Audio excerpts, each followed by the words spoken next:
So hello po mga ka-LRT.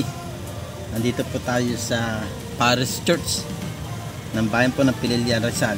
Walang iba po kundi po ang Saint Mary Magdalene. So ngayon po ay araw po ng kapistahan ng bayan ng Pililla, Rizal. July 22 po. So may naihatid lang po tayong pasero dito. And hintay lang po natin saglit. At babalik na po tayo sa bayan ng Tanay. So ito po yung lagay ng panahon ngayon dito. Araw po ng kapistahan ng bayan ng Pililla. Medyo humina na pong ulan. Hindi po tulad kanina na talagang malakas po yung ulan. Mabuti naman po, medyo ambon-ambon na lang sa ngayon. So kanina, medyo na-traffic tayo din sa may bandang hulo. Kahaba ng hulo papunta dito. Dahil may nagdaang banda. So ayun, sumunod lang tayo sa dali ng trapiko. Hindi tayo nag-overtake.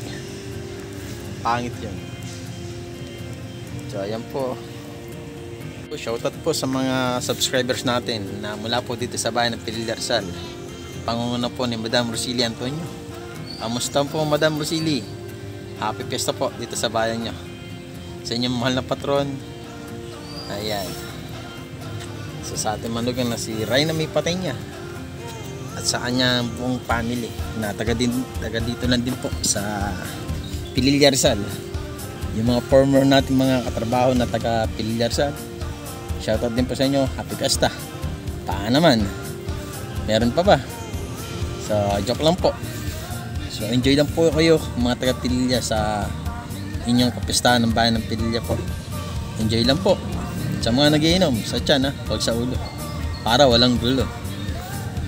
Okay, enjoy lang po and happy Fiesta po muli sa inyo lahat mga taga Pililla. Pedro Pililla.